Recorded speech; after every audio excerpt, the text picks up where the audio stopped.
on? I'm turning on the recording right now, so it's now on. Okay, great. Thanks so much for the introduction, John, and welcome everyone. In particular, it was neat to find out before we started the session that, of course, in addition to having a large number of people from St. Joe's, the parish organizing this, we have friends from Canadian Martyrs Parish and from St. Teresa's and friends of friends who were invited to join this as well. That's often how the word spreads. And it's neat that in this time of pandemic, technology is bringing these parishes and people together in ways that maybe wouldn't have been possible earlier on. So tonight we're looking at the concept of faith and doubt expressed in three works of literature. And what joins the three works together in many ways is that they're all written in roughly the same era. They're written in the mid-century, mid-20th century. And each author, or each poet in different ways, has what I would call a sacramental worldview. And that might be a little bit odd to say because, of course, the first poet we're looking at, Philip Larkin, was either an agnostic or an atheist, depending on what part of his life we're actually looking at. And yet even he, I think, had what we could term a sacramental worldview or an incarnational worldview. And what I mean by that, primarily, is that all of our poets, all of the authors we're exploring tonight, believed that there was a way to reach the transcendental, or at least to transcend ourselves through the material world, through the natural world, and also through human interaction and human connection. Every single author builds the work that we're looking at today on that premise. And that really is what I think primarily joins them all together. Also, each author pushes the envelope in different ways. The one type of work of literature that I did not want to look at tonight is what I would call a work of hard piety. I wanted to look at authors that really challenged us in different ways in terms of where they were in their own spiritual life. Now, the first poet we're looking at is going to be the British poet Philip Larkin, and that comes from a place primarily of doubt. But I want to point out a couple of things from Philip Larkin before we delve a little bit into the work that we're going to explore, namely the poem Church Going. So Philip Larkin was what you would call a modernist poet. He lived and worked in the modernist era of literature, and part of modernism was rejecting the Victorian era's aesthetic sensibilities. And specifically, they rejected ornamental language. Now, what's interesting, of course, about that is if you're a poet, and you're going to reject ornamental language, you still need to find a way to share with your reader images in compelling ways, in beautiful ways. But you're going to probably do it with language that is not sublime, language that may not be as genteel as writers from previous generations, and yet still bring some sort of beauty to what we're reading. If you read works of Philip Larkin or other modernists, they are in stark contrast to the works of, let's say, someone like Oscar Wilde. Have some of you read, for instance, Oscar Wilde's Picture of Dorian Gray that would have been published at the end of the 19th century?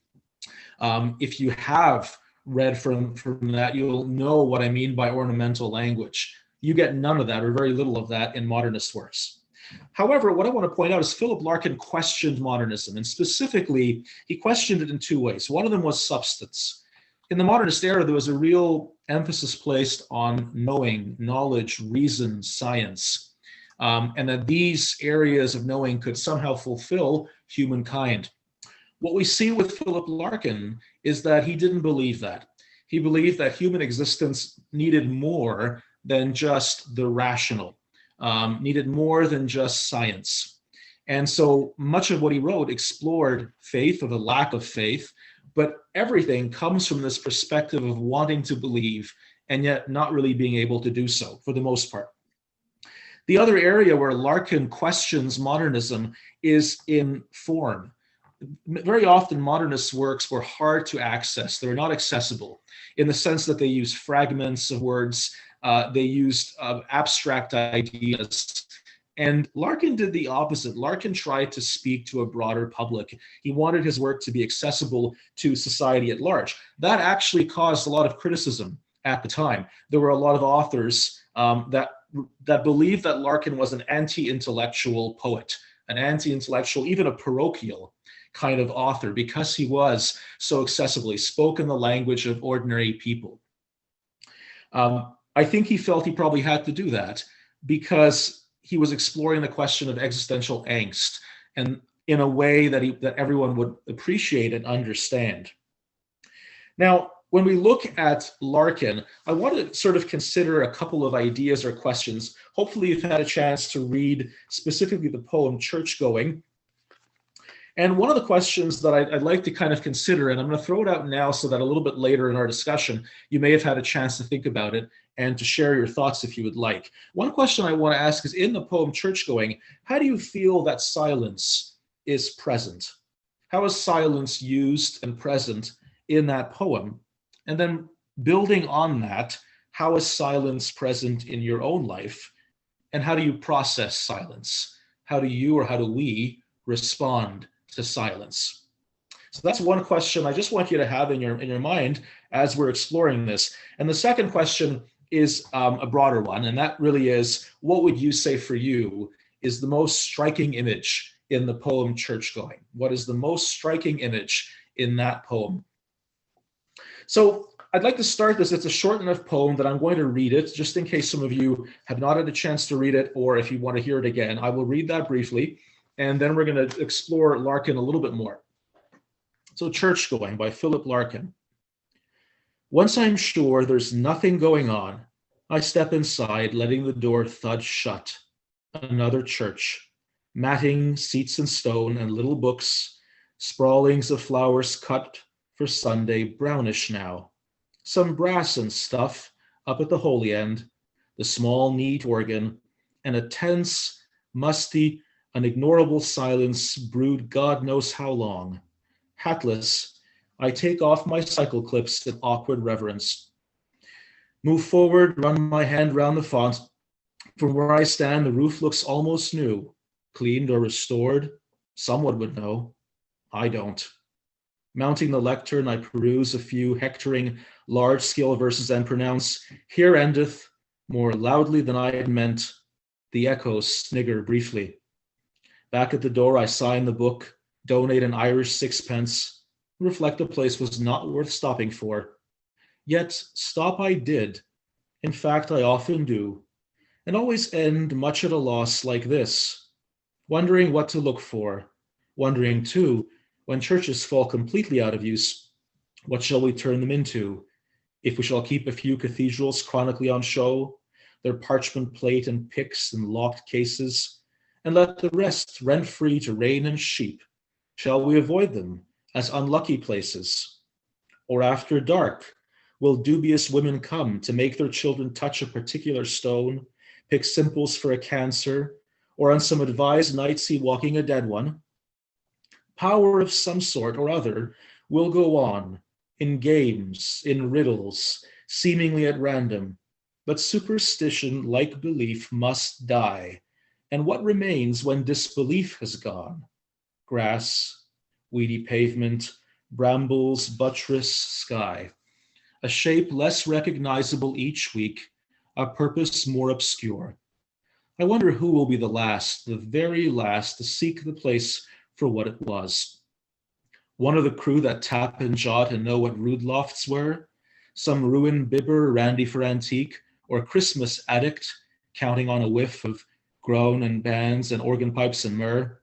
Or will he be my representative, bored, uninformed, knowing the ghostly silt dispersed, yet tending to this cross of ground through suburb scrub, because it held unspilt so long and equably what since is found only in separation, marriage and birth and death and thoughts of these, for which was built this special shell. For though I have no idea what this accoutered frosty barn is worth, it pleases me to stand in silence here. A serious house, on serious earth it is, in whose blent air all our compulsions meet, are recognized and robed as destinies, and that much can never be obsolete, since someone will forever be surprising a hunger in himself to be more serious. and gravitating with it to this ground, which he once heard was proper to grow wise in, if only that so many dead lie round. So, of course, the image is a country church or a suburban church, small town church surrounded by an old church cemetery. And it's the speaker is standing in this empty church, and he's drawn there, but he doesn't know why.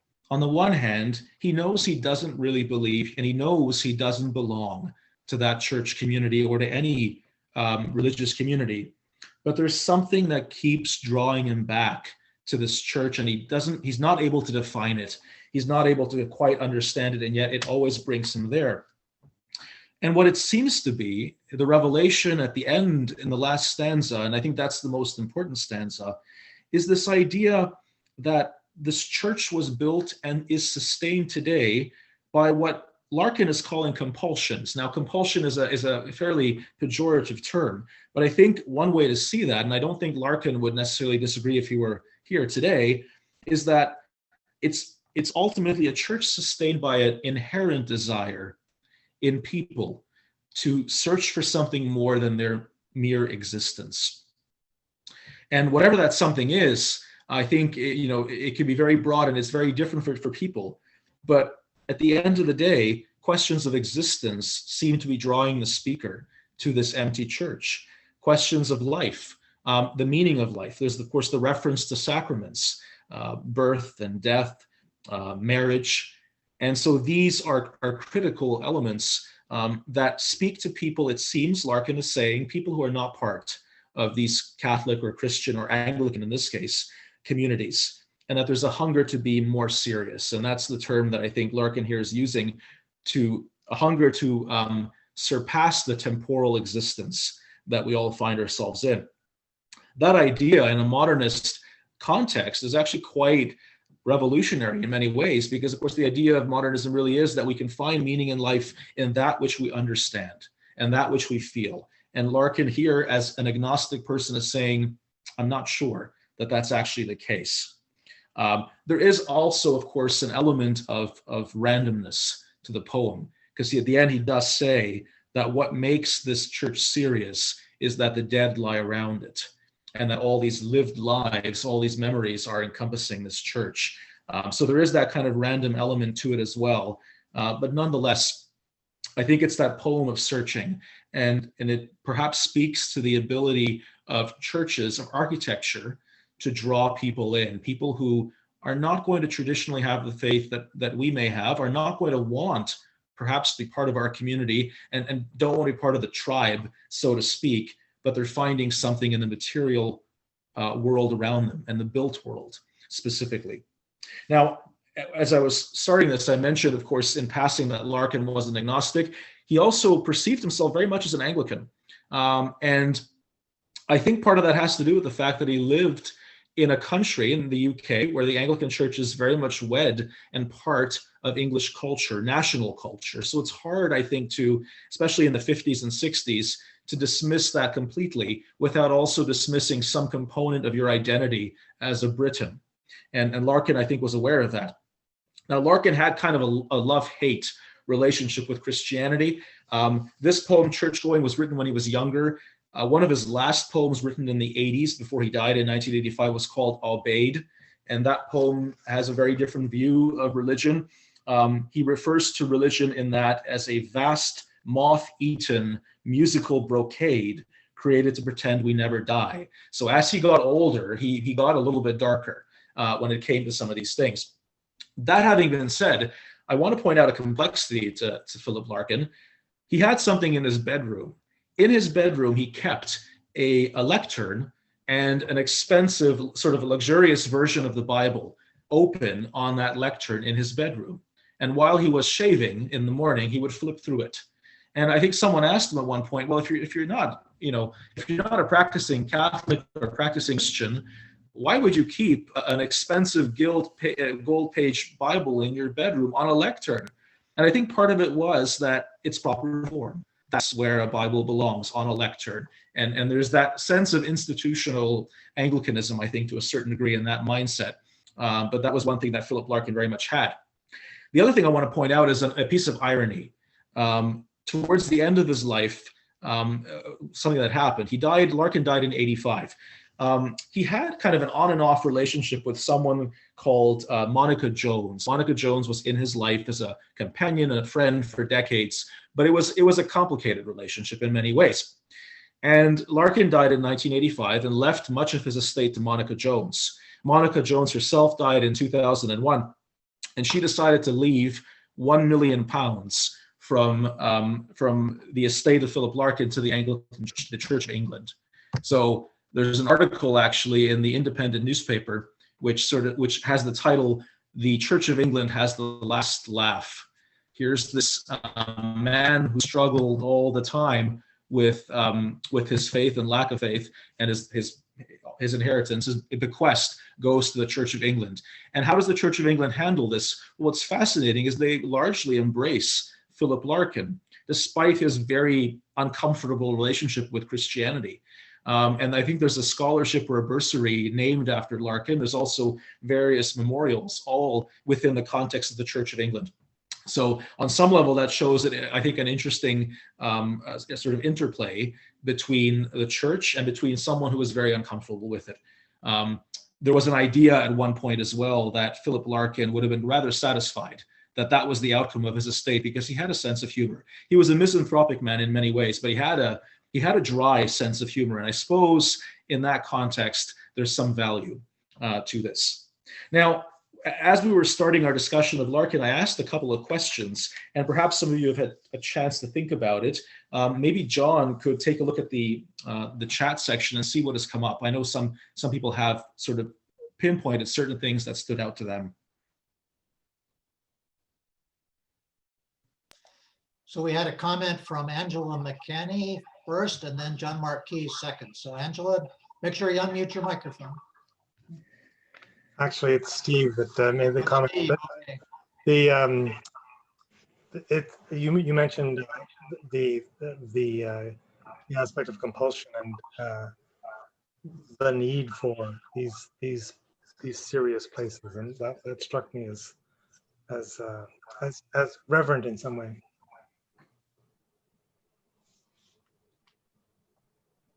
Yeah, thank you. I think that that's an interesting point. What is reverence? And sometimes we have a very narrow understanding of reverence. But when you look at how the speaker in the poem is behaving in the church, I think it is actually a very reverent conduct in his own way. Yeah. And John Mark. Just a little comment to try to connect this to what's going on these days. It struck me. When I read that phrase "blent air," I was trying to figure out what does he mean, blent, and all I could think of was everybody sitting in a church or standing in a church, breathing, and their breath blending into the air. And of course, today we're all socially distanced and trying to keep apart so that our breath does not blend into the air to infect us. That was really the only thing that struck me about that phrase "blent air." Thanks. Yeah, absolutely. Thank you. And Janet Strangeway. Sorry if I'm mispronouncing your name. Strangeway. Yeah, Strangeways. Yes, I was struck by two things. I was struck by, It's working. I have to quote it. I was struck by, but superstition like belief must die, and what remains when disbelief has gone. So he's really saying we really do need the disbelief in order to be able to hang on to something, I think. Mm-hmm. Okay. And I was also thinking if it was a King James Bible that he had on his lectern, that would be regarded as part of heritage and not religion. Yeah. Tell me a bit what she's saying. That's that's an interesting point. One of the more complicated lines, I think, is the one you mentioned, and that is this, line of disbelief itself being gone as well and must die too. And I wonder, I like the way you interpreted that. One way I was thinking about that concept too we use each one. is whether or not we're talking about I think that I can hear someone's voice a little bit in the background. I don't know if someone is maybe not muted, but I think that, you know, one way to see that perhaps as well is someone like Philip Larkin is passionate about discussing faith and religion. He's interested in the topic, but he's coming from a place of doubt. What happens in society when we move to a point where there's indifference towards faith and people are just not inclined to discuss it anymore because even disbelief is gone? It's just not a relevant topic. And I see a little bit of that, I think, today, where maybe 30 years ago, there was this desire among those not traditionally religious or Christian to want to still debate, and often debate it angrily, but they want to debate it. And sometimes today I find that it's more indifference. There's no real passion, perhaps in some quarters. So you know, that's one way of looking at it, but I really enjoy your suggestion as well. And Colette Zahari. Yes, hi. For me, what struck me, his description of walking in the church, right, the first paragraph, because I've done a few pilgrimages in Spain, and in a day I might see sometimes 4 churches, and in every one I walk into, you know, I call it a magic silence. It's a silence that's so present. It's not like a nothing.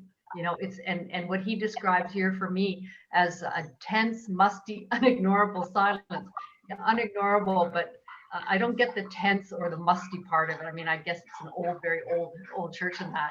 But you know, I don't think there's any church that I've walked into that I haven't had that initial moment where you kind of take it all in. So yeah, I'm one of these. Love finding new churches. So thanks. Thank you. Thanks very much. And Joanne Texera.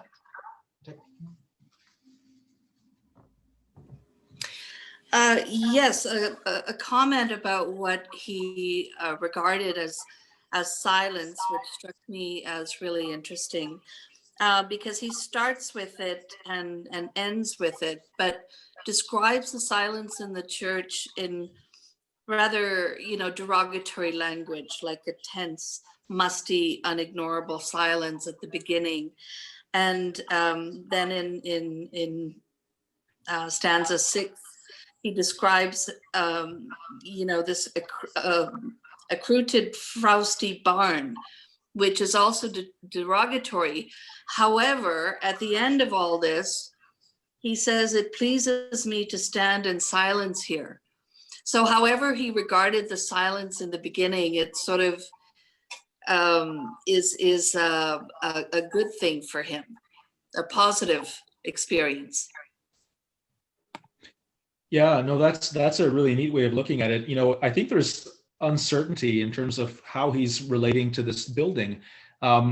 He takes off his hat, right? He's hatless, and that's generally a sign of reverence and a sign of respect. But then he's referring to the building as a barn, as a fancy barn. So I think it shows that he's ill at ease. He doesn't quite know what to do with this experience. And it's in many ways, it's a very honest poem, I think, which is one reason why I appreciate that kind of honesty. And I think it's always a danger to suggest that a speaker is in fact the poet. It's not always the case. But I think with Philip Larkin, we can say that at minimum, the poet sympathizes a great deal with the speaker. Anything else about Philip Larkin or this poem before we move on to the second author, Flannery O'Connor? So I'm not seeing any other requests to intervene. So last chance, anyone wishes to make a comment?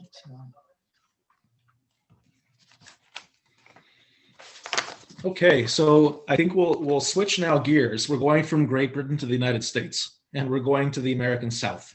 And Flannery O'Connor is a complicated, difficult, but I think really quite important author from the perspective of faith and literature and how it's portrayed. I want to first of all contextualize Flannery O'Connor within the context of women in the Catholic Church. Because at the end of the day, O'Connor was very much a devout Catholic. He attended Mass every day, weekly day Mass. She wrote well over 100 book reviews and articles for diocesan publications. And of course, what we're looking at as well, her literary work, always resonated with aspects of Catholic theology and always incorporated Catholicism in different ways. Now, she lived and worked in a primarily Protestant environment. I think that shaped her work. I think she wanted to shake up some of those Protestant communities in the American South with her Catholic approach. But in terms of context, there's two types that I want to provide you with. First of all is women in the Catholic Church. There are two contemporaries of Flannery O'Connor who I think are quite important. One of them is Dorothy Day of the Catholic Workers' Movement. And Flannery O'Connor speaks about Dorothy Day in this book here, which is called The Habit of Being. And it's a collection of letters that were actually published posthumously. And they're letters that Flannery O'Connor wrote to priests, to friends, to publishers. And she speaks about some of her contemporaries like Dorothy Day. I think she had quite a deep respect for Dorothy Day. I think at the same time, she was ambivalent about the Catholic Workers' Movement as such. Dorothy Day and the Catholic Workers' Movement represented the left of the church. Flannery O'Connor, in many ways, politically, ideologically, was more the main line or the mainstream, perhaps, in some ways, of the Catholic Church. And the other person, the other female Catholic contemporary, is the mystic and philosopher Simone Weil. And Simone Weil is a fascinating character as well. One of the real similarities is that both Weil and Flannery O'Connor died very young. They both died in their 30s. And they were both tragic figures in some ways, although Flannery O'Connor had little time for Simone Weil. She didn't care for her very much at all. And she had some less than charitable things to say about her in private letters, included in this book, The Habit of Being.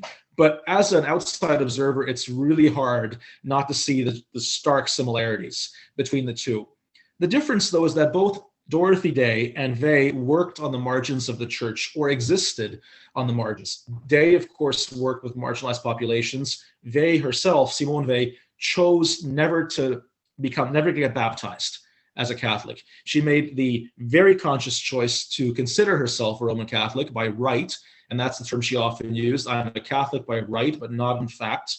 And she would attend daily mass, just like Flannery O'Connor, but she never went to communion. She said that for her, regarding communion, looking at it, was as valuable as consuming the body of Christ. And the reason why they never joined the church is because she felt the church was not just enough. She felt the church didn't really teach love of everyone universally in an honest way. And she felt that the church was not truly universal. It wasn't inclusive. And so her role was to live on the margins. Flannery O'Connor was very much at the center of church life. And that's really an important distinction. The other context I'd like to provide is, where does Flannery O'Connor sort of sit among Catholic authors of the 20th century? Well, I think her contemporaries are basically authors like Graham Greene. Some of you may have read Graham Greene's The Power and the Glory. It's one of the most compelling Roman Catholic works of fiction, or his book, The Heart of the Matter. So that's one contemporary, Graham Greene. The other one would be Evelyn Waugh. And Flannery O'Connor speaks about Evelyn Waugh in her letters very charitably. Waugh's most famous Catholic novel is called Brideshead Revisited, The Sacred and Profane Memories of Captain Charles Ryder. And Brideshead Revisited is also actually a film, and I think a miniseries from the 1980s. But like Waugh, Flannery O'Connor held views that were either in some ways sort of politically centrist or even sometimes politically conservative. And so there was certainly a solidarity, I think, between the two in that sense.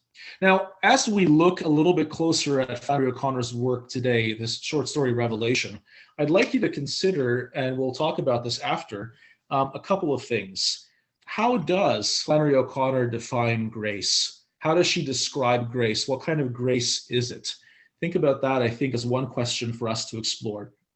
And as you think about that, think about an aspect or a moment of grace in your own life. And to what degree was that grace uncomfortable or jarring or, hurtful perhaps as well?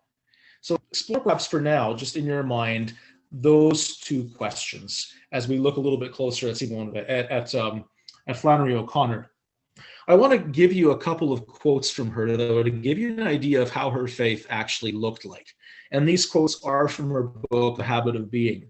So one of the things that she speaks about is the idea of grace. Grace is at the center of most of her short stories. And she says this about grace. This notion that grace is healing omits the fact that before it heals, it cuts with the sword Christ said he came to bring. And then later, she has the following to say about religion, specifically. A faith that just accepts is a child's faith, and it's all right for children. But eventually you have to grow religiously, as in every other way, although some never do. What people don't realize is how much religion costs. They think faith is a big electric blanket, when of course it is the cross. So that gives you a little bit of an idea of where she comes from in terms of grace and faith. But one thing that we need to speak about in her stories, and it's present in Revelation and it's present in other works too, is that her stories always include the grotesque, and they always include violence, and they always include scenes that are pretty uncomfortable to read. You get that in Revelation, but you don't get that as much in this story as perhaps from most famous work, which I almost wanted to share in this course, but I decided not to. And that is her short story, A Good Man is Hard to Find. If any of you have read A Good Man is Hard to Find, you'll know what I'm talking about in terms of a story that's incredibly harsh and very violent. So how does this woman who spends her life living with her mother, who's suffering from lupus, and who basically goes to church every day and raises peacocks on the family farm, how does she produce these works that are so violent, and how does she explain that in terms of her also being a writer that works for the diocese? So that question came up, and it came up specifically in a letter that she wrote to a priest called Father J.H. McCown in 1956. And I think in the context of this letter, she was trying to explain how she reconciles some of that violence and some things that don't, in his mind, didn't fit into a Catholic faith. And instead of referring to violence, she likened the use of pornography in art and whether or not it was acceptable to use pornographic images or ideas in art as a Roman Catholic. And so she says this to Father McCown. She says, you don't have to rely on the virtue of prudence to prevent pornography in your writing, but you must rely on the virtue of art. Pornography and sentimentality and anything else in excess are all sins against form, and they ought to be approached as sins against art and not sins against morality. So in terms of how she approaches these violent scenes, I think it's the same idea. It's this idea of not producing fiction that is based on hard piety, but producing fiction that is real, speaks to real people. And if you overdo it, if you overdo things like violence in your fiction, yes, you're sinning, but you're not sinning against morality, you're sinning against art and sinning against form. So that's one thing I wanted to point out about her faith. The other thing too is, what was she using her stories for? Was she using this to evangelize? Because most of her stories do implicitly or explicitly focus on the Catholic faith. And I don't think she was thinking of evangelizing at all. And the reason I don't think that is because of what she writes in a letter to a friend of hers. And the letter is from also 1956. And I'm going to read you just a brief portion of it because I think it gives you an idea of how she approaches faith in fiction. And she says over here, I do not want you to think that I'm trying to stuff down the church in your throat. This is a peculiar thing. I have the one-fold, one-shepherd instinct as strong as any. To see somebody I know outside of the church is a grief to me. It's to want him in with great urgency. At the same time, the church can't be put forward by anybody but God, and one is apt to do great damage by trying. Consequently, Catholics may seem very remiss, almost lethargic about coming forward with their faith. I try to be subtle and succeed about as well as the gents in Washington Square. Nevertheless, now that you approach the church of your own accord, it's all right for me to appear on the surface with such Catholic books that I wouldn't have appeared with on before. So she's uncomfortable with anything that appears to be proselytizing, and yet her fiction is full of faith and full of religiosity. And there's one more thing that she speaks about, and that is faith and intellect. What is the interplay between those two?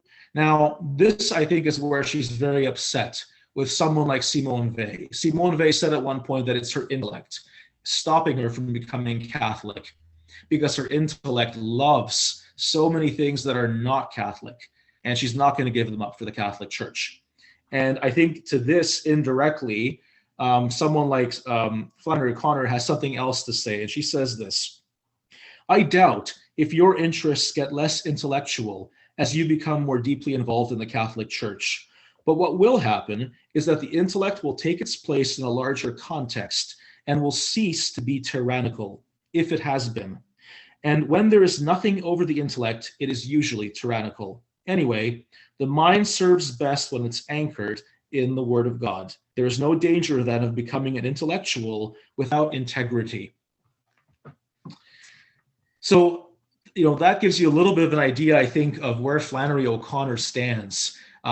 I did see a question here from John Weir. I think it makes sense to address. I believe it was John Weir, if I'm not mistaken, and it was about hard piety, which I mentioned as a term, and what that might mean.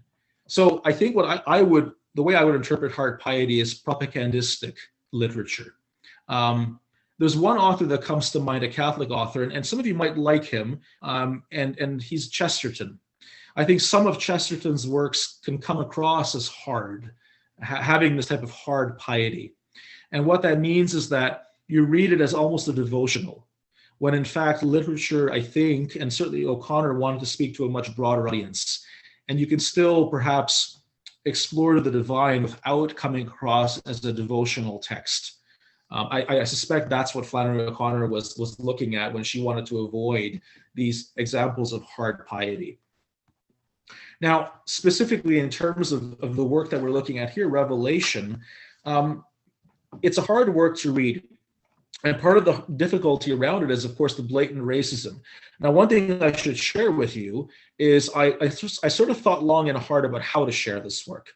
The first time I read this was in high school in the 1990s. And in the original text that I was given by my teacher, the story had in many places racial slurs.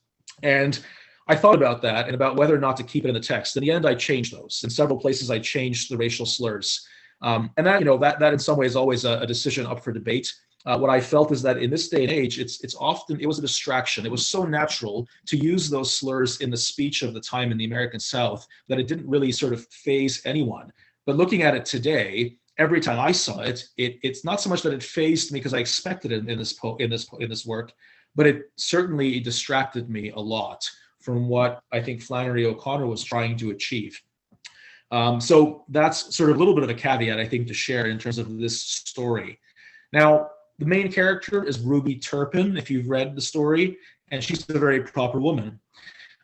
So proper that she sees her propriety as the primary evidence of her Christianity, is that she's a good woman because she's middle class, because she dresses nicely, because she is clean. And she's a good woman because she's a decent member of society and has a little of everything. And she's sitting in this doctor's office. Now, the significance of this is that this is one of the last stories that O'Connor actually wrote. And O'Connor spent a lot of time in hospitals and a lot of time in doctors' offices. And in fact, this story is based on something she saw in a doctor's office waiting room. That's a little bit of the history of it. So Ruby Turpin is entering with her husband, and they sit down. And the first thing she does is she puts everyone into a caste, puts everyone into a category. She speaks about the white trash in the room. She speaks in racial terms about African Americans. She speaks about a young student who is in her mind, very physically ugly, who is reading this book, and the book is entitled Human Development. So she's a university student, a college student. And the one person she seems to respect in the room is a woman who's simply called the Pleasant Lady. And the Pleasant Lady, like her, is middle class and white, and seems to come from a similar sort of background. And Ruby Turpin has this interior monologue. She's speaking with Jesus, and she's wondering, what would she say if Jesus told her that she had only the choice, if she was going to enter this world and become a being, of being black or white trash or ugly. And she thinks about this and doesn't like the question, and she's begging Jesus to let her wait until someone else comes along that she could become. And in the end, she decides, well, you know what? If I have to choose, I'll be a black woman, but I'll be just like myself, good, decent, but black. And then she speaks about, what would she do if Jesus said you had to be ugly? And that's the only thing you could be. And she said, you know what? I'd be okay being ugly as long as I had a good disposition, just like I have right now. And at one point, of course, the Pleasant Lady and Ruby Turpin talk about how they both have good dispositions, and that's a very critical thing to have, maybe more important than anything else. And of course, what's so blatantly obvious is that neither of them have a good disposition at all, and certainly Ruby Turpin does not. And so what ends up happening at that climactic moment of the story is the whole time Mary Grace is that girl, the university student reading Human Development. She's seething and she's getting angrier and angrier and angrier. And then she just blows up and literally throws the book at Ruby Turpin, the Human Development book, and then attacks her. And there's this sort of moment of violence. And in fact, Ruby Turpin gets injured.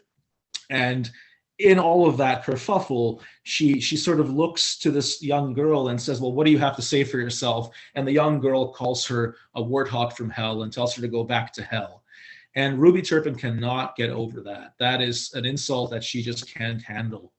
And so she goes home that evening and she's hosing down the hogs. And she has this wonderful, angry exchange with God. She's furious at God. And what's fascinating about that is that's really the first moment that we actually see a real faith in her, right? In the doctor's office, there's no real faith. She's talking about Christianity being nothing more than being middle class and being proper. But now, as she's washing down the hogs, she's livid with God. And at one point she asks God, who do you think you are? And that is a very biblical scene in some ways, because you have examples in scripture of people being angry with God. And I think what O'Connor is saying is that's okay. That's a legitimate, genuine example of faith when you're angry with the Creator. So you have that wonderful scene. And then at the very end, I think you have this quite incredible moment, which maybe is the most stark. And she has a vision. Ruby Turpin, after she's been angry with God, has this vision. And the vision is people climbing through a starry field towards heaven. And it's this bridge that she sees from the earth up towards heaven. And what ends up happening, of course, is that she sees many, many people climbing up that bridge. And it so happens that who's at the front of the line?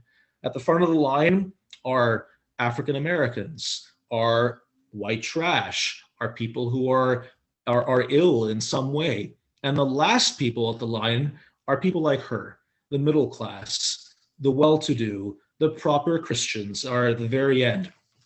And she sees the expression on their face and they're shocked. They're marching properly behind this group of sort of rejects in their mind. And what's happening? All of their virtues are being burned away. Now, Ruby Turpin is seeing this, so she uses the term virtues being burned away. I think what she really means is pretense being burned away. And you get really quite a remarkable purgatorial image. If we ever want to explore what does this concept of purgatory even mean, well, O'Connor gives us an idea. It's this journey towards heaven where our pretense is being burned away as we're ascending, as we're going up towards the sky. And so that's kind of the last image that we have in this story. And I think what we see here more than anything else, and this is something that Flannery O'Connor shared, is that towards the end, Ruby Turpin has this epiphany, and by having it, although it's incredibly painful to her, she becomes part of the human evolutionary process. She becomes part of human development because she personally develops. And on the other hand, she joins this bridge or this arc of of divine creation, because she finds her place, ultimately finds her place on this bridge towards heaven. Admittedly, it's at the end of the line. And of course, I think we can all maybe think about what Bible verse that might be referring to, the first being last, the last being first. I think it's a play clearly on that.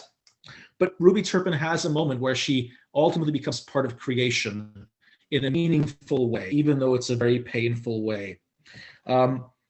So that kind of gives you an idea of, I think, where O'Connor is coming from with this story. She's clearly critiquing the society in which she lives. I want to point one thing out, though.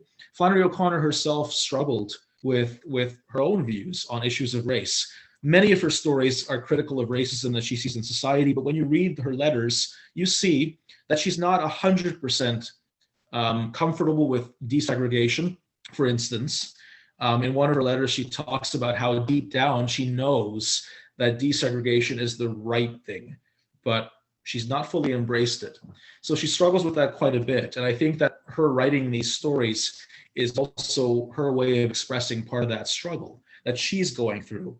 One thing that I want to point out is when she was dying in hospital, one of the last times she checked into the hospital, just months after she wrote this story, she signed in, and she signed her name as Ruby Turpin in the hospital's book.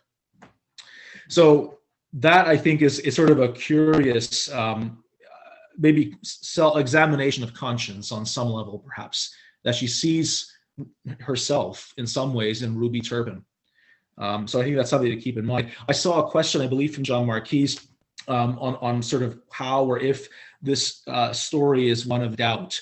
And when I was looking at it, the way that I saw it as being one of doubt is really that scene when Ruby Turpin is having this moment with God. Now, on the one hand, that is the most truthful, genuine moment showing her faith. But the paradox, I would say, is that it's happening in a moment where all of a sudden she feels her religion is crashing around her. Everything she believed in, her identity as a Christian, is falling apart.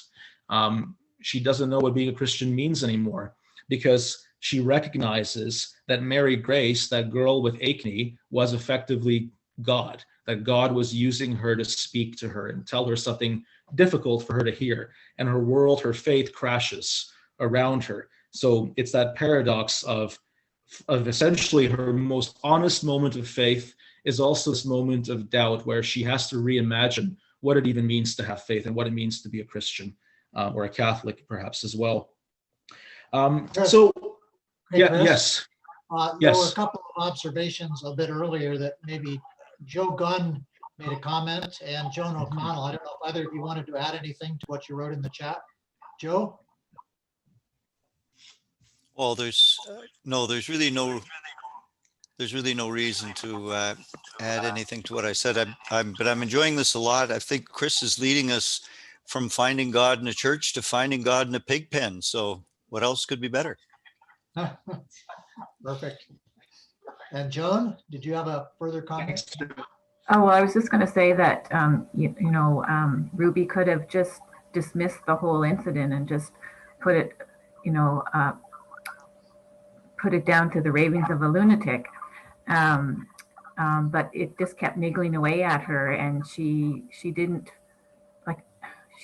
let it, she accepted this itch that was bothering her, and she pursued it.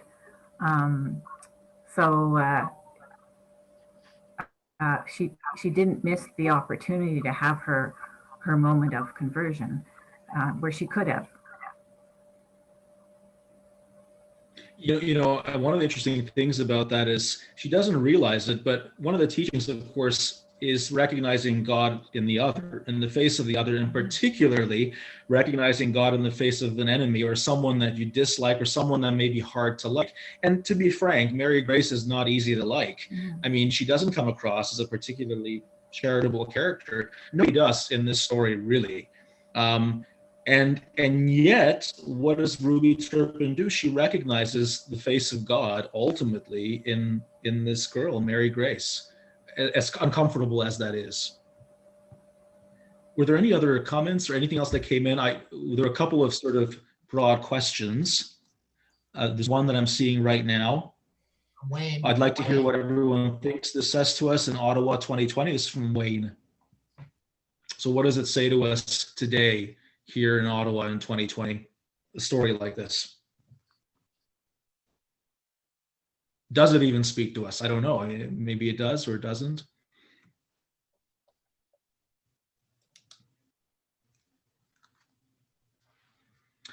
maybe you can give that some thought if there's any feelings on that.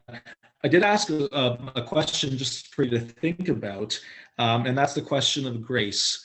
Now, one critic described the grace that often appears in not just this story, but many of Flannery O'Connor's stories as a mean grace, and that's the idea that grace is often painful. So does anyone have kind of maybe a moment in their life, or have any of you experienced grace where you recognize this divine grace and yet it's a source of deep pain in many ways?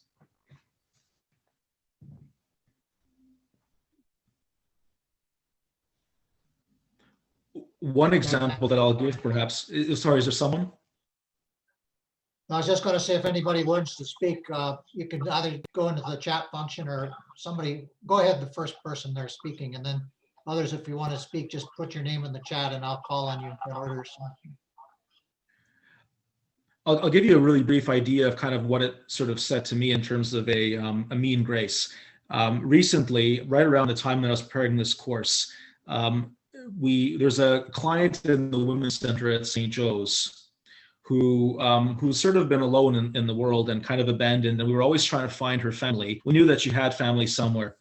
So ultimately, we had this wonderful moment where we found her daughter, her adult daughter, and found that her daughter was had a good life and was able to potentially care for her mother and bring her mother out from the streets and from homeless shelters and take her in. And she wanted to do that. And so it was this wonderful moment of reconnecting mother and daughter. And that was an element of the grace. The other element of the grace at the same time was that it was my job to tell the daughter, who knew nothing about what had happened to her mother, that her mother was homeless, that her mother was at risk of freezing to death in Ottawa winter upon winter, that her mother lived in a homeless shelter and on the street and carried her life with her in bags, and also tell her that we felt that her mother was really mentally very unwell and needed help.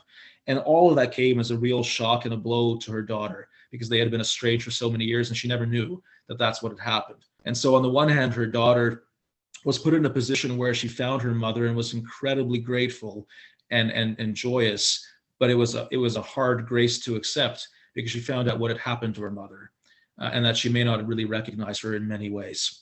So that was my sort of example of a painful grace. I have a comment from John Mark.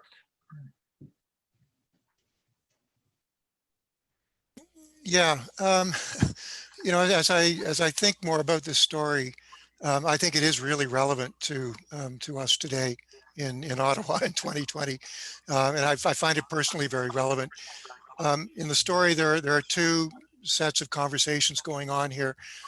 There's what Ruby is saying to the stylish lady out loud, and then there's all the things she's saying to herself inside in her interior monologue. I know this happens to me all the time, and sometimes your interior monologue gets a little scary, and that's exactly what O'Connor is showing us here, is the scariness of that interior monologue. So I guess, that's what it's making me think of. And all of this is about how Ruby sees the world around her. And she seems at the beginning of the story very confident that she knows everything. She knows how the world is supposed to be. But as the story goes on, you kind of get the sense that maybe she's in some way starting to question this, although she's certainly not questioning it out loud. And even in her interior comments, she's trying to kind of reaffirm that worldview. But the more she tries to reaffirm it, in some sense, I get the sense that she's actually starting to question it.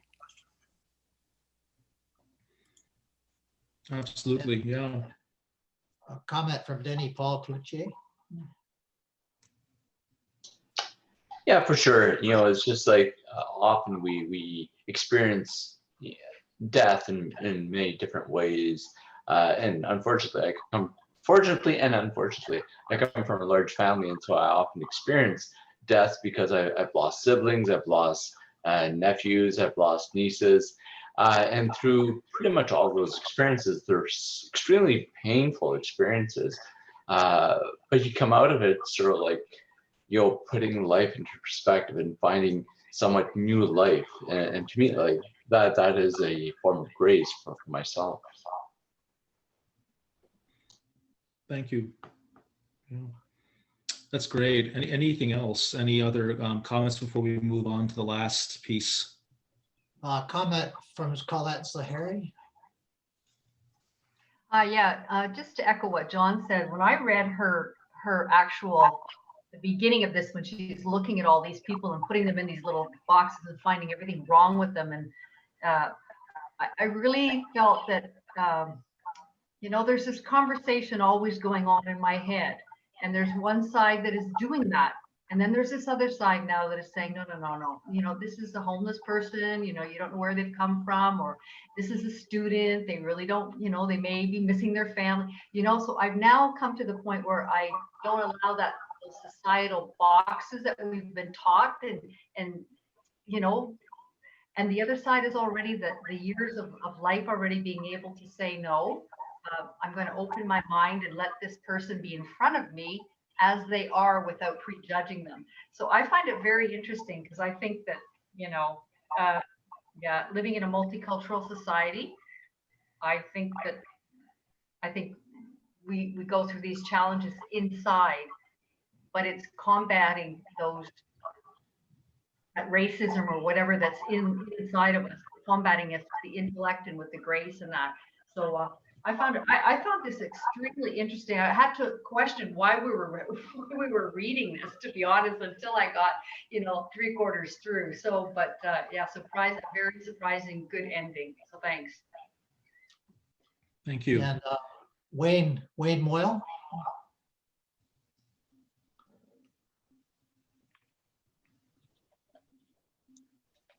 I just had the question. So what does this call us to?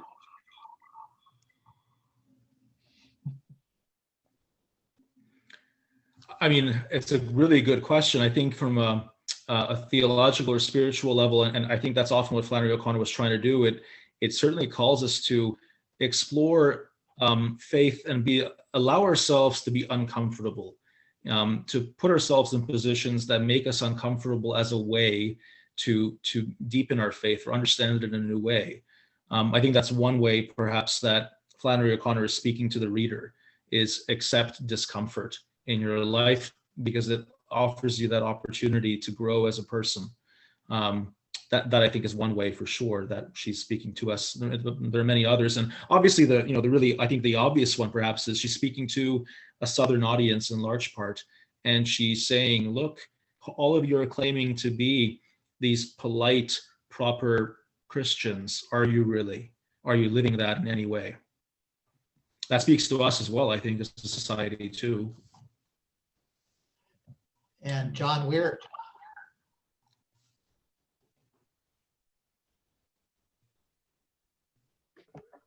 At the risk of sounding like an advertisement, I agree with Joan, I think the woman who talked before. When I read the stories and the poems, I could not get really the connection that I'm now through this discussion. And as sounding like an advertisement for next week, we're working on the presentation for next week, and I can't believe Wayne's question, so what does this call us to?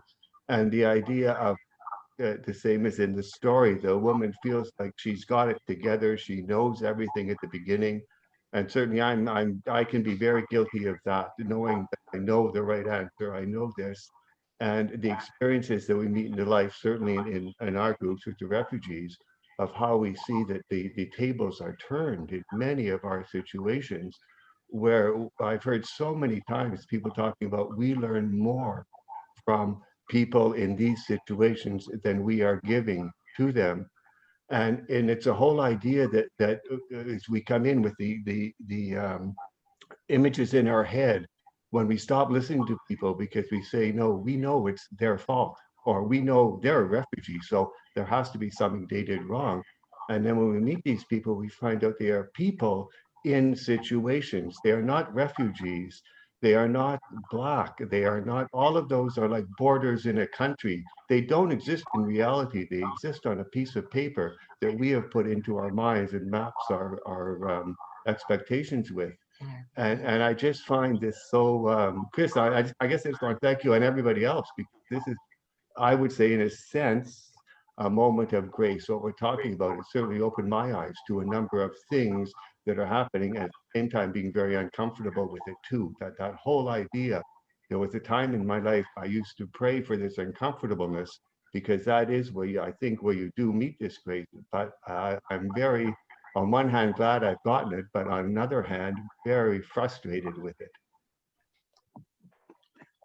Thanks. No, thanks, Sean. To make you more uncomfortable, and this I would recommend on your own time, if you'd like to, read really the seminal work from Flannery O'Connor, as I mentioned earlier, is a good man is hard to find. That's written before Revelation. That's an earlier work. Good man is hard to find. It is available online. You can get the full text. It's a tough read. And there's a moment in that story, as there is a moment in here, a device that we sometimes call the crack. And the idea is that something happens in the story that's so jarring, it jolts you from the temporal world into being open to exploring the transcendental. And it does it in a shocking way in that story. I think you get elements of that in Revelation as well. But it's the idea of being jolted from this life, the temporal world, into a transcendental thought process, at least. Anything else before we move on to Leonard Cohen? There was a comment from Wayne Moyle that he agrees with John, but many don't. Is this not discouraging? Okay, so it's we had kind of two. Well, I would say Flannery O'Connor's work was the toughest. Now we're going on to what I'm going to call warmer waters of Leonard Cohen, and I wanted to end on that. And I want to sort of approach this from the perspective of a question that we can ask ourselves. Leonard Cohen was a celebrity. He was in many ways part of kind of a celebrity culture that grew up in the US. He moved to the US, became well known.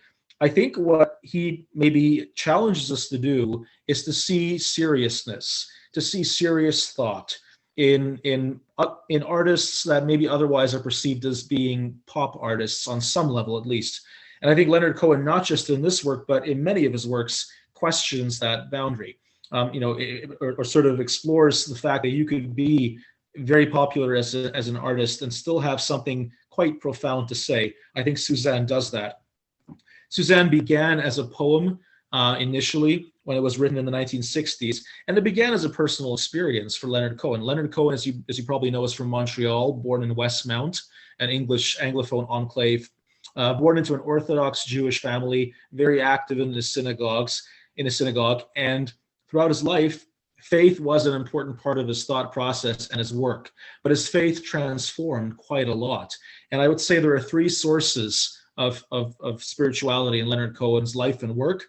The first is his Judaism. He often had periods in his life where he studied the Torah very closely.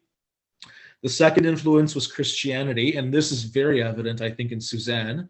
He was fascinated by Christ. And the third was Buddhism, Zen Buddhism in particular.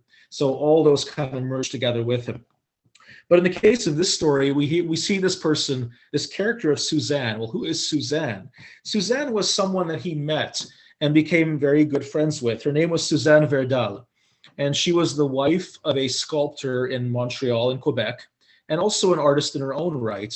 And at one point in her life in the 60s, she had this very bohemian apartment in the old port of Montreal. And the apartment was kind of just around the corner of one of the historic churches there, Notre Dame de Bon Secours Church in the old port. And so what they would do is Leonard Cohen, as a young man, would go to her apartment, they would sit down and they would eat oranges together and they would drink tea. And then after having done that, they would walk around the old port of Montreal and walk where Notre Dame de Bon Secours Church was and then look at the St. Lawrence River. And so this poem is very much about her. Now, there's an interview in the BBC, I think from the 1990s, where Suzanne Verdal speaks about that relationship. And by that point, she was no longer in touch with Leonard Cohen.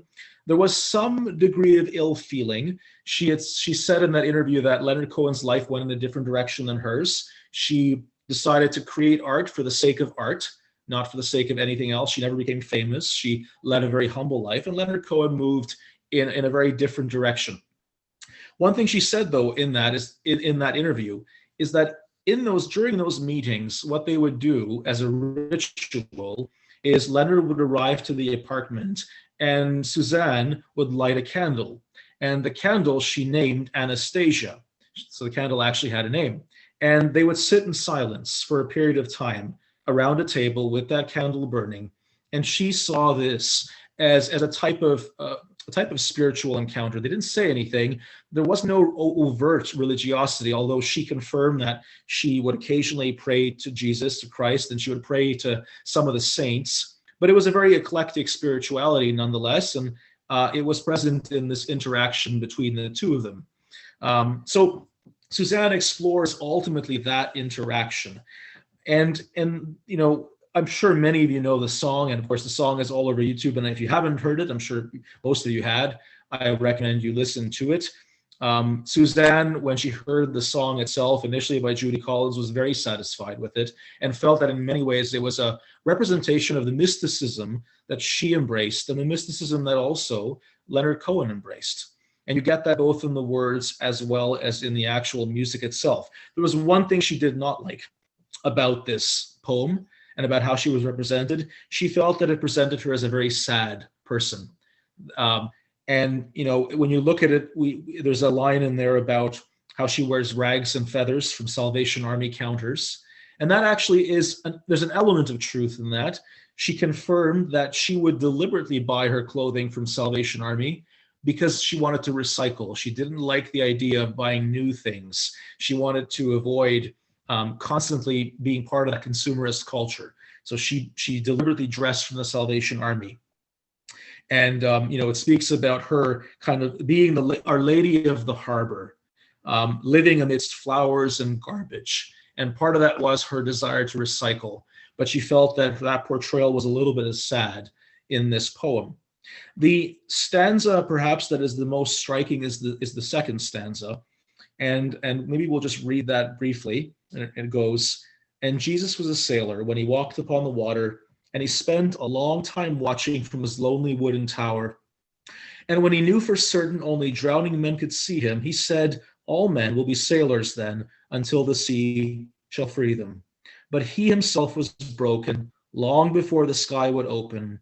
Forsaken, almost human, he sank beneath your wisdom like a stone. And you want to travel with him, and you want to travel blind. And you think maybe you'll trust him, for he's touched your perfect body with his mind." So it's a really curious portrayal, I think, of Jesus, but it's a struggle in some ways of perceiving Jesus as fully human and also divine, and someone who is broken. I think that's an element or an idea that Leonard Cohen was very much exploring. But one of the questions I wanted to explore a little bit here is, who does Suzanne represent? I mean, beyond the fact that we know it's about a real human being, who would you say that Suzanne might represent if we're exploring this poem from the perspective of faith and mysticism and spirituality? Any thoughts?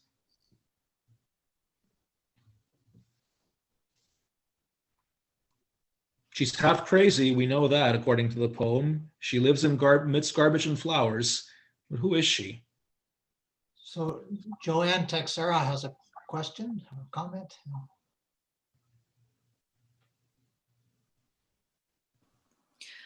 I'm thinking about your question, but I had another question for you, wondering if you can enlighten us.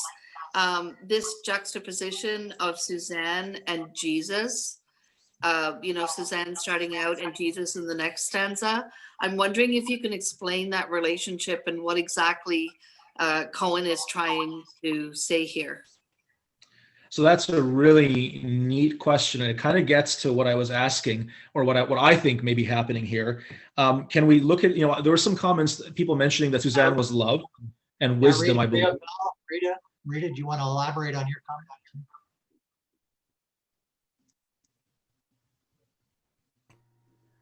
No, I think that says it all. That's the first thing I thought of when I read it. That great. And God was Joan, all about love, and I know that he actually did have, he did love her in real life supposedly, and it never went.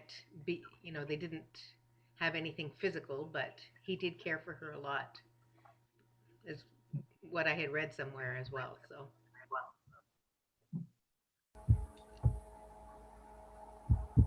Yeah, Joan, a comment? Well, I just, in the last stanza where, Suzanne takes your hand and she leads you, and then she holds up the mirror, it just made me think of wisdom, or that image of Sophia. So that's what it just made me think of. Yeah, love and wisdom are, I think, really two critical ones. Go back to Joanne's kind of comment and question. I do see her as a Christ figure ultimately in this context, and particularly because of that line that she holds a mirror. So she's holding a mirror to others, to society, to what she sees around her. There's a real sense of need and longing. There's that line in the last stanza: there are heroes in the seaweed, there are children in the morning, they are leaning out for love. They will lean that way forever while Suzanne holds the mirror. And the implication almost is that people don't see the heroes in the seaweed, and they don't see the children looking for love. And so it takes someone like Suzanne, this kind of Christ figure, to hold a mirror and say, wait a minute, all these people are being lost, and they want to be loved, and they want to be heard. So that's one way I think that I see this. One of the curious things, of course, though, is that in the second stanza, there is that notion that really, who actually can see Jesus? Who can enter into any kind of communion with him? And the concept here is that only drowning people could see him. And then what is Christ's response? Well, if only drowning people can see me, then let's make everyone a sailor. And everyone has that risk then of being in the water and that risk of drowning. And I think it maybe speaks to this concept that to have faith, very often we have moments of really powerful faith when we're living in trepidation, when we're struggling, when we're broken, and when we're drowning. Ultimately, our faith can come out very often in those moments because there's not much else that we can turn to. And so there's this almost idea that nobody can really, you really can't see Christ in the world unless you're broken, unless you're drowning. And beyond that, you're not going to actually find him, and you're not going to see him. So there's that element, I think, there too. There's that line about he sank beneath your wisdom like a stone. So again, this idea of Christ as being difficult sometimes to see because of everything in the world around us and because of our life condition. And so we have to drown. Any other thoughts on some of that imagery or any other aspect of this poem?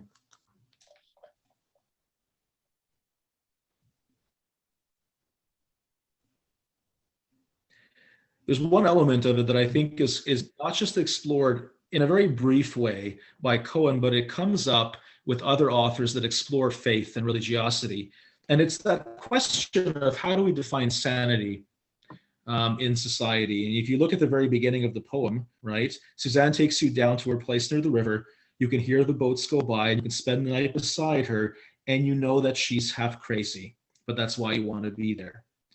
So when it comes to our understanding of what it means to be healthy and sane and mentally and emotionally well, we have a very particular understanding of that perhaps in our world, but is it necessarily a correct understanding? What is that dividing line between what we perceive as being mentally well and mentally unwell?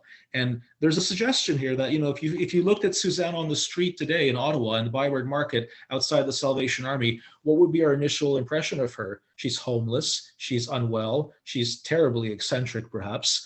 Would we want to spend any time with her, or would it be too much for us because she's too strange and too different?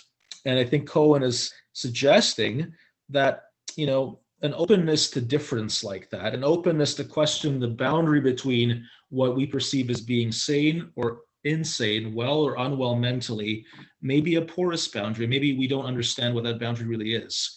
And being open to the transcendental means we question that boundary, perhaps.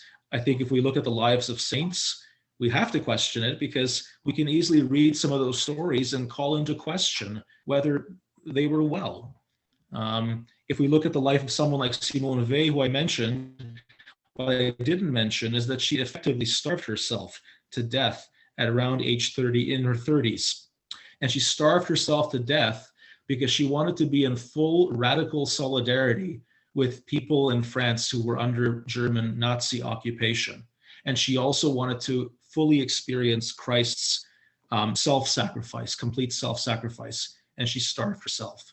You know, when we look at that from a very rational perspective, it's a legitimate question to ask, was she well? But there's also the other question of what is that boundary of well and unwell? Any other thoughts on some of this? I think I saw some comments. Yeah, John Marquis had a comment, and then Wayne Moyle had a comment. Well, more of a question. The refrain at the end of each stanza keeps talking about touching perfect bodies with the mind. And there are 3 variations on that refrain. And so I'm sort of wondering, what is he getting at there? And is it, you know, the notion that there is a very deep connection between the mind and body, and that the body can often be very much affected by things that are in the mind? Yeah, that was the thought that occurred to me there. I still haven't sorted it out completely. Yeah, I haven't either, actually. The only idea that I thought about is this idea of reciprocity, because in the first stanza, it's ultimately you or we have touched her perfect body with our mind. Second stanza, effectively, it's Christ has touched our perfect body with his mind. And the third one is she's touched our perfect body with her mind. So there's this idea of almost a reciprocity. I mean, if you look at it from the perspective of you know, the work of someone like Henry Nouwen, the idea of the wounded healer, there's that concept of the minister being ministered to by the person that he or she thinks, you know, is being helped. That's one thing that comes to mind for me as Henry Nouwen, actually, with this concept of reciprocity. But what's, you know, consistent is that the body is perfect. So although Suzanne is wearing rags, although Jesus is broken on the cross, nonetheless, the body is perfect. So that's kind of an interesting, I don't know if it's an interesting comment on creation being perfect. And Wayne, you had, I think, a very important question here. So if you want to speak. Well, I was just wondering, Chris, if in order to meet Christ, you have to be totally broken, what does that mean for those people who feel that they're more or less stable? Can they not experience Christ? Yeah, that's a good question. I mean, I think a lot of us, I certainly like to think of myself as generally well, but then I also notice that, is it really, do I really have an interest? Let's put it that way. Do I really have an interest in transcendental topics when my life is going well, when I'm busy, when I'm satisfied, when I'm occupied, when there's lots of other things that kind of would be distracting to me? Do I even consider the transcendental? And I don't think I do. It's very easy for me to just move on and not consider it. When I do consider it is when I see something that is jarring in society, or I experience something that is jarring personally, then all of a sudden you begin to question existence and you question the transcendental, and it comes to mind. In every other instance, if I'm, you know, vacationing in the summer somewhere and I'm in the sun and enjoying life, I don't often spend a lot of time really pondering that, even though I perhaps should, because that creation around me that I'm actually enjoying, you know, the idea is that itself is one way to come into contact with the transcendental. And we have a comment from, I don't know if it's Angela or Steve, but it's Angela trying to type on an angle here. I was just trying to respond to that question of, like, do we have to be, you know, broken? Do we have to be, you know, that on that edge of the sane insane in order to encounter this transcendence? And I think that to love those who are struggling, maybe at that level, brings us face to face. It's enough to be in communion with people living that struggle that can also change us and bring us into union.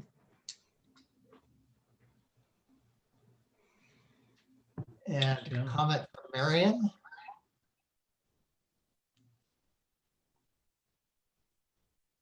Marion Kizis.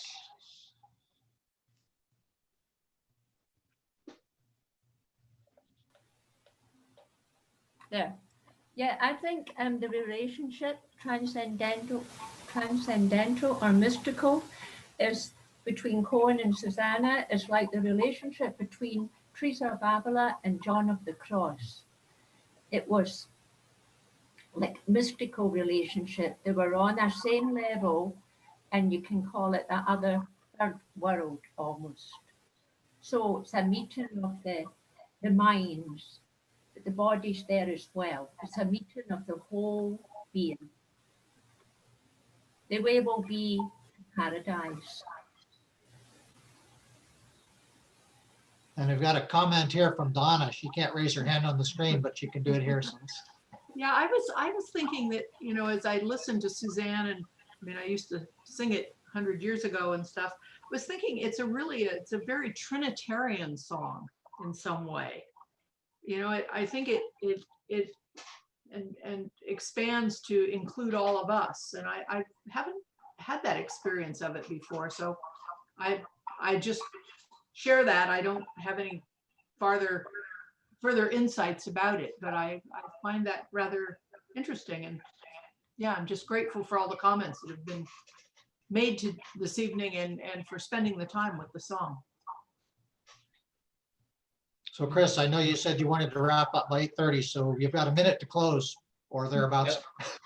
That's right. Well, thank you very much. So, you know, in terms of just closing, one of the things is when you're selecting works and trying to find ones that speak to each other in some way or that are relevant to themes, I was considering, do I find works that are spread widely across time? Do I find works perhaps from the 19th century, 20th century, across the 20th century? And in the end, all of these works were written in a very similar era. They were written either in the late 50s or in the 1960s. And in fact, Revelation and Suzanne are almost written at the same time.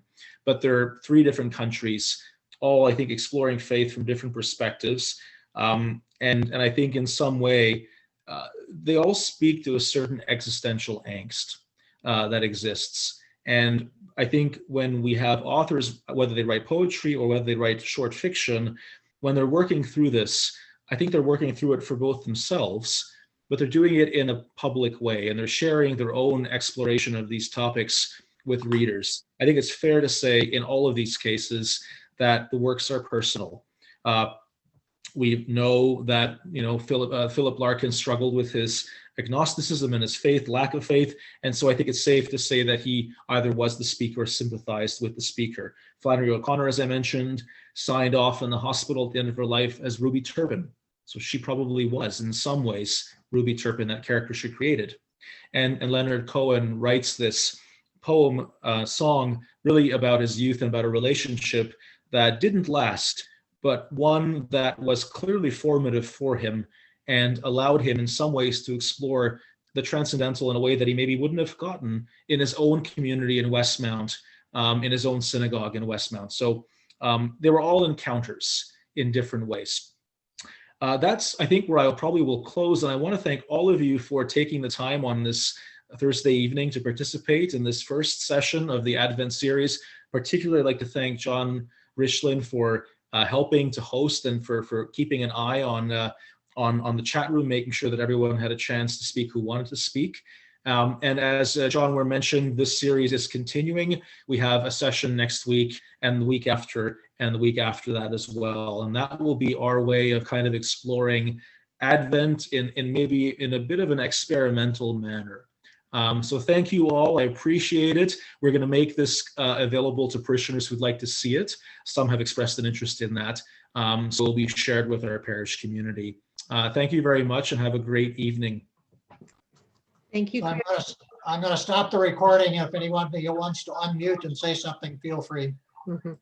Thank you, Chris. Thank you, John. Thank you.